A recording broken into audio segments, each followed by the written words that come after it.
तो साथियों, जैसा कि आप लोगों को पता होगा कि एग्जामिनेशन तो अभी नज़दीक आ गया है डेट। तो एक बार क्या करेंगे, रिकॉर्ड एंड रजिस्टर जो भी है उसके बारे में चर्चा कर लेंगे। और यह लास्ट दिन भी आप लोग जब एग्जामिनेशन हॉल में जाएंगे इसको एक बार देख कर जाइएगा, क्या क्या रिकॉर्ड्स या रजिस्टर मेंटेन होता है आरपीएफ में। कुछ महत्वपूर्ण होने से उसको हम लोग खास तौर से ज़्यादा ध्यान देंगे, नहीं तो बाकी को स्किप कर देंगे, क्योंकि इसका मेन उद्देश्य है कि आप जब परीक्षा में जा रहे होते हैं उस समय भी ये सुनते हुए जा सकते हैं या फिर एक बार देख कर जा सकते हैं। तो विदाउट वेस्टिंग टाइम स्टार्ट करेंगे। List of registers to be maintained in the railway protection force. अच्छा, ये दिया कहाँ है आपको मालूम होना चाहिए। अगर डायरेक्ट क्वेश्चन पूछ देता है कि ये जो list of record register maintain in RPF है ये कहाँ पे वर्णित है, तो आप ध्यान दीजिएगा कि आरपीएफ एस्टेब्लिशमेंट मैनुअल है और इसके चैप्टर नंबर मेरे ख्याल से 16 है, 16। तो उसमें एनेक्चर ए में दिया गया। एक बार हम लोग देख लेंगे सरसरी निगाह से ताकि रिवीजन भी हो जाएगा आपका। तो नंबर 1 है आर्म्स एंड एमुनेशन हेडिंग है, इसमें A1 है। A1 आर्म्स स्टॉक बुक है।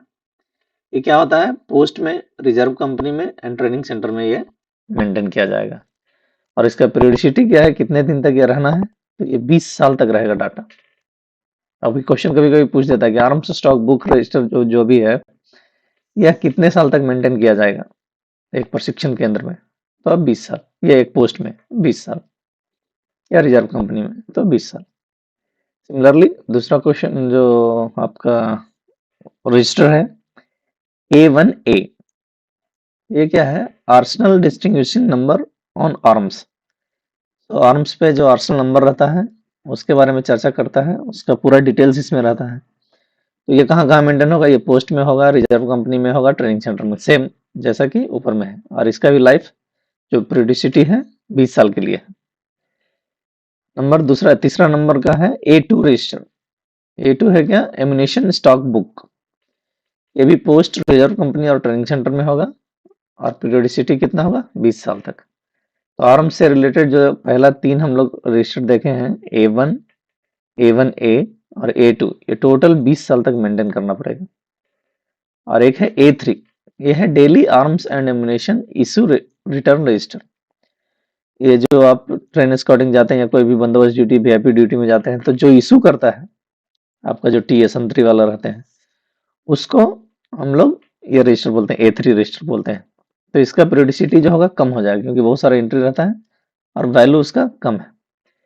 तो क्वेश्चन अगर पूछ दिया तो यही पूछता है जनरली कि A3 रजिस्टर का पीरियडिसिटी कितना होगा, पीरियडिसिटी ऑफ रिटेंशन कितना रहेगा।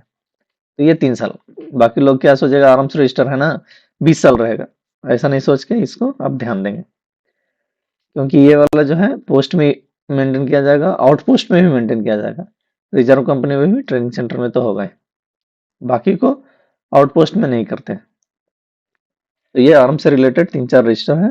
इसमें बहुत महत्वपूर्ण आपका है फर्स्ट A1, और पूछेगा अगर जो टफ कर दिया है, अगर एलडीसी सब इंस्पेक्टर के लिए है तो A1A पूछेगा, आर्सनल डिस्टिंग्विशिंग नंबर, बाकी इंपॉर्टेंट नहीं है। तो आप इसको ध्यान से देख लीजिए, या तो इसका डायरेक्ट नाम पूछ लेगा, या तो इसका आरपीएफ मैनुअल का चैप्टर पूछ लेगा, या फिर कहाँ कहाँ मेंटेन किया जाता है ये पूछ सकता है, या कितना पीरियडिसिटी है। तो इसमें हम समझते हैं कि आप लोग का गलती नहीं होगा। नेक्स्ट हम लोग देखेंगे स्टेब्लिशमेंट रजिस्टर। स्टेब्लिशमेंट रजिस्टर क्या क्या है और कौन सा महत्वपूर्ण है उसको भी देखेंगे। तो पहला है हमारा E1। तो E1 रजिस्टर को हम लोग मास्टर रोल बोलते हैं और यह सबसे महत्वपूर्ण रजिस्टर है, क्योंकि हर एक पोस्ट आउटपोस्ट में ये जहां भी ऑफिसेस हैं, चाहे वो बटालियन हो, सीनियर डीसी ऑफिस हो, रिजर्व कंपनी हो, ट्रेनिंग सेंटर हो, जहां भी हमारा आरपीएफ का यूनिट है सभी जगह मेंटेन किया जाएगा। और पीरियडिसिटी ऑफ रिटेंशन इसका 3 साल तक रहेगा, 3 इयर्स। तो ये बहुत महत्वपूर्ण है। आपको E1 पूछ देगा, डायरेक्टली पूछ देगा कि मास्टर रोल कौन सा या E1 कौन सा रजिस्टर होता है, तो इसको भूलेंगे नहीं। E1 और E2 दोनों पक्का पूछता ही है जनरली, अगर एक बार E1 पूछा तो दूसरी बार E2 पूछेगा। तो E2 है ड्यूटी रजिस्टर, यह पोस्ट एंड आउटपोस्ट में रहेगा, इसका भी पीरियडिसिटी ऑफ रिटेंशन 3 साल है। नेक्स्ट है nominal roll register, senior DSC office, senior CO, battalion से रिलेटेड है तो पोस्टिंग चार्जेस के पास ही रहेगा। नॉमिनल रोल क्या है, आपको जो स्टाफ का डिटेल्स रहता है, टोटल डिटेल्स उसमें रहेगा। आप इसको भी थोड़ा इंपॉर्टेंट में ही रखेंगे।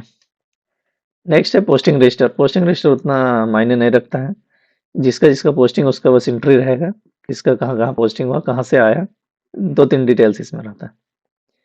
नेक्स्ट है आपका E6, महत्वपूर्ण रजिस्टर है कैजुअल सीएल रजिस्टर। ये भी इंपॉर्टेंट है, पोस्ट में रहेगा, एएससी ऑफिस में रहेगा, सीनियर डीएससी ऑफिस में रहेगा, सीओ पीसीएससी ऑफिस में रहेगा। और पीरियोडिसिटी ऑफ रिटेंशन जो है इसका 3 इयर्स है।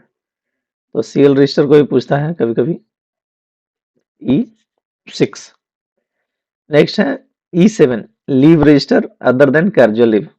सीएल के अलावा जो भी लीव आप लेते हैं, पैटर्निटी, एलएपी, मैटरनिटी या सीसीएल, जो वो रहता है, लेकिन इसका महत्व उतना ज्यादा है नहीं, तो आप इसको याद रख लेंगे कि अदर देन जो सीएल है वो कौन सा है, तो एग्जैक्ट उसके नीचे E6 के बाद E7 है।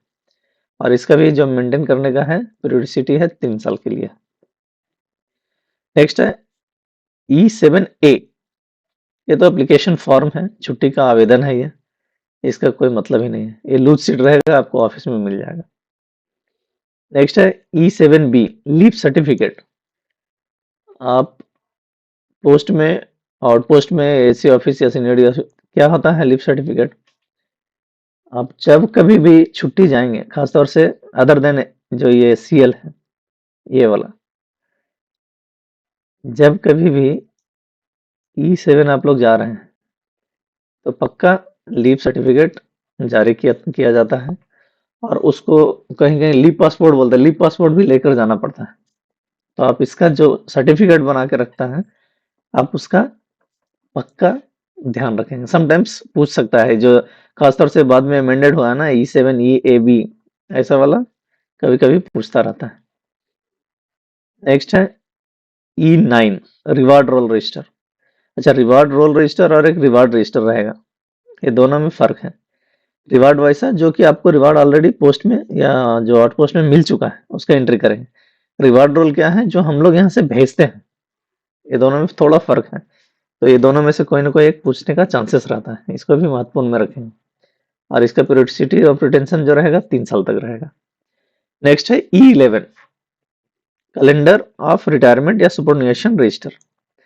जो कोई भी रिटायर हो रहा है उसका डाटा पूरा सीनियर डीएससी ऑफिस में रहता है, ये पोस्ट में नहीं मेंटेन किया जाएगा, सीनियर डीएससी ऑफिस या पीसीएससी ऑफिस में रहेगा। तो ये अगर क्वेश्चन पूछता है कि ऐसा कौन सा रजिस्टर है, इनमें से कौन सा रजिस्टर है जो परमानेंट रहता है, पीरियोडिसिटी ऑफ रिटेंशन उसका हमेशा के लिए है, तो यही एक रजिस्टर है जो महत्वपूर्ण है, सुपरन्यूएशन रजिस्टर, जो रिटायरमेंट वाला रजिस्टर है। ये साल में कौन सा देखिएगा, आपको कभी कभी लिस्ट आता रहता है, वेबसाइट में भी आपका जो जोन होगा उसका चेक करेंगे तो इस साल में कौन कौन रिटायर होने वाला है, एक लिस्ट ही दे देता है, या अगले साल 2 साल का रहता है शायद। जैसे ये 23 है ना, तो 23 का और 24 का लिस्ट वहां पे अपलोडेड होगा कि कौन कौन उस साल में रिटायर करने वाले हैं, इसको भी थोड़ा देख लीजिएगा। E13 मूवमेंट ऑर्डर है, कुछ जरूरत नहीं उसका। E14 index of department proceeding है, डिपार्टमेंटल प्रोसीडिंग का कभी कभी पूछता है लेकिन महत्वपूर्ण उतना नहीं है। टीए कभी कभी पूछता है, तो E15 एक बार ध्यान में रखेंगे, इंडेक्स ऑफ टीए, और रिटेंशन इसका पीरियोडिसिटी का 3 साल रहेगा। नेक्स्ट है 16A, जो महत्वपूर्ण है आपका सस्पेंशन ऑर्डर। ये खासतौर से जो एएससी सीनियर डीएससी ऑफिस या पीसीएससी ऑफिस में रहेगा। इसको अगर पूछना चाहे तो डायरेक्टली पूछ सकता है, बट जो डिसिप्लिनरी एक्शन होता है, जो सस्पेंशन ऑर्डर आता है, record of disciplinary cases resulting in termination of service should be retained for a period of at least 7 years and after termination of service till person concerned would have attended 45 years of age। तो इसको पूछ सकता है, अगर hard करना चाहे परीक्षा में प्रश्न को तो ये पूछा जा सकता है, अदरवाइज चांसेस तो नहीं है, लेकिन फिर भी इसको ध्यान रखेंगे। नेक्स्ट है 16B, ऑर्डर ऑफ रिवोक, जो सस्पेंड था बाद में उसको रिवोक कर दिया गया। ये तीनों चारों सस्पेंड है। नेक्स्ट है 16C, चार्जशीट जो मेजर पेनल्टी है, 16G माइनर पेनल्टी है, और 16H ऑर्डरली रूम रजिस्टर। ये आप थोड़ा 16H पे ध्यान देंगे, बाकी का तो नॉर्मल हो जाएगा, मतलब एक जैसा ही लग रहा है। लेकिन ऑर्डरली रूम रजिस्टर जो है इंस्पेक्टर भी यहाँ पे मेंटेन करते हैं, एएससी ऑफिस में भी, सीनियर डीएससी ऑफिस में भी, और पीसीएससी ऑफिस में भी रहता है। तो इसीलिए ये बाकी से महत्वपूर्ण मेरे ध्यान आप E16H को रखेंगे। नेक्स्ट है आपका E17। E17 तो C&SR है, तो ये भी महत्वपूर्ण है। ये तो हमेशा रहता है, जो परमानेंट वाला ऑप्शन में है आप एक बार ध्यान देंगे, जो पीरियडिसिटी ऑफ रिटेंशन जिसका हमेशा के लिए और रहेगा ही रहेगा, तो आप ऐसा वाले को भी याद रखेंगे। E17 C&SR जो है आपका जरूर रखिए माइंड में। नेक्स्ट है E18 inter railway transfer. E18 इसलिए महत्वपूर्ण हो जाता है कि जो ज्यादा लोग आजकल ट्रांसफर जो आरपीएफ में है, हर एक बार डी साहब आ रहे हैं तो भी कोई नया नया ट्रांसफर से रिलेटेड इशू आ रहा है, तो ये इंटर रेलवे ट्रांसफर का बात है, तो इसको ध्यान में थोड़ा रखेंगे।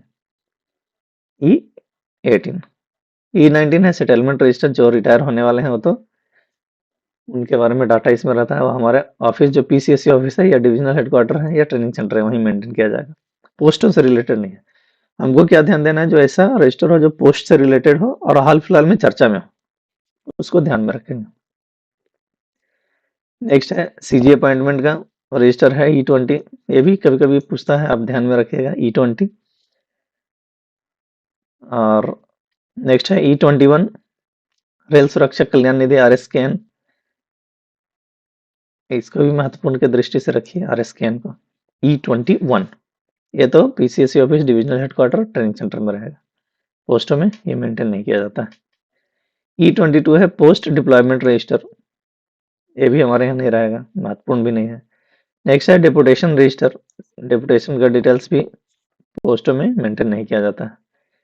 E24 है ट्रेनिंग रजिस्टर, ट्रेनिंग रजिस्टर भी आजकल ट्रेनिंग ज़्यादा हो रहा है, इसीलिए ऑनलाइन ऑफलाइन दोनों कोर्सेज के लिए है, तो ट्रेनिंग रजिस्टर को एक बार माइंड में रखेंगे। और ये PCSC office, divisional office, post, training centre सभी जगह ये मेंटेन किया जाता है।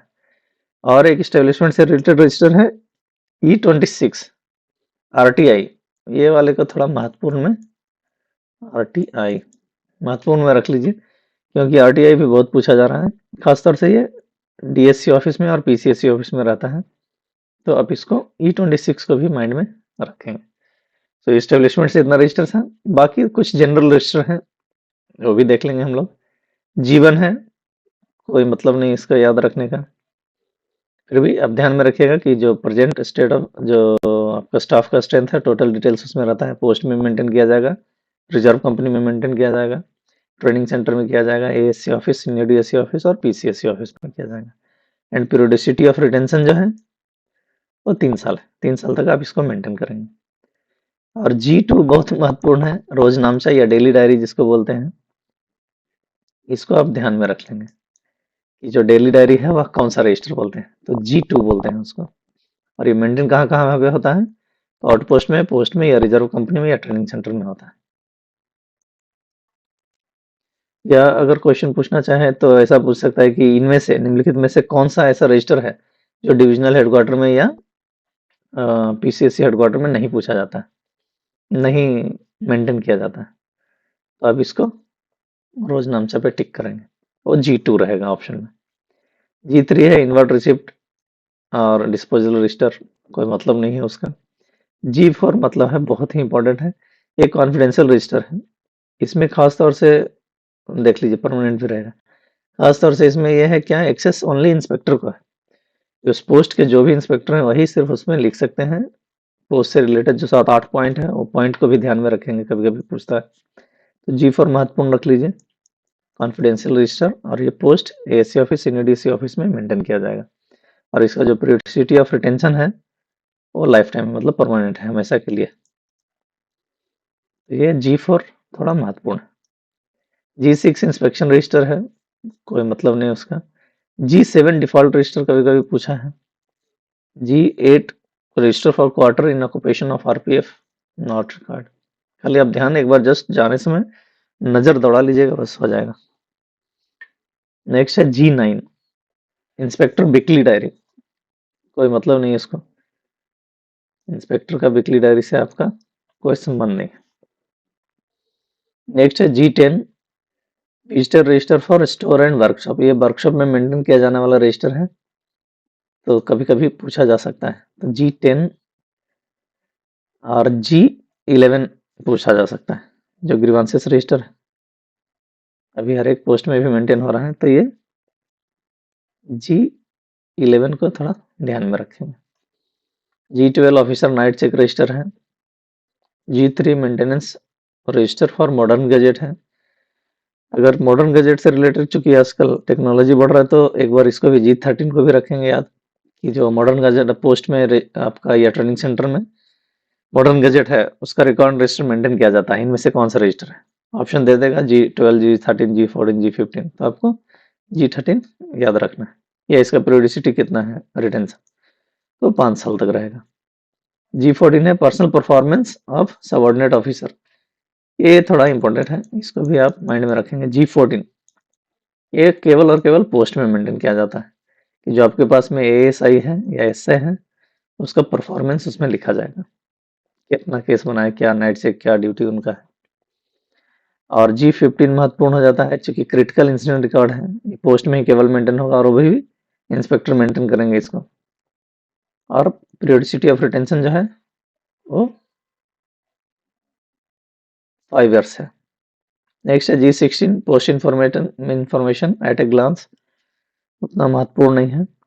G13 है register for details of staff involve in criminal cases, कभी कभी पूछ सकता है लेकिन महत्वपूर्ण नहीं।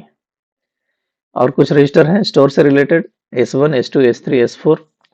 S1 है क्या, क्लॉथिंग रिक्वायरमेंट स्टॉक बुक, क्या क्या स्टोर से हम लोग रिक्वायरमेंट भेजते हैं, पूरा इसी में भेजेंगे। यह 5 इयर्स तक का इसका कोड लाइफ है, जो रिटेंशन है ब्यूटिसिटी का।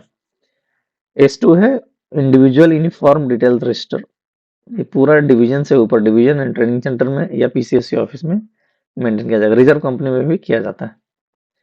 और S3 है जो सभी के पास रहता है, किट बुक रजिस्टर, ये हर एक क्लास 3 क्लास 4 स्टाफ के पास रहना चाहिए, अभी तो नया लोगों को नहीं दे रहा है, लेकिन फिर भी ये होना चाहिए। S4 है टूल्स एंड प्लान्स रजिस्टर, जो पोस्ट डिवीजन सभी जगह होता है और 5 इयर्स रहता है। TNP को भी कभी कभी पूछा था, या डेटा स्टॉक आपको पूछ देगा, तो ये दोनों में कंफ्यूज नहीं करेंगे। तो ये आपका कुछ रजिस्टर था स्टोर से related, general registers and establishment register और सबमिशन रजिस्टर। जस्ट रिवाइज करके जाएंगे, या एक बार सुन के जाइए, या सामने देख लीजिए, इसको PDF भी शेयर कर देता हूँ, तो आपको आइडिया आएगा, और बीच बीच में प्रैक्टिस भी करते रहेंगे।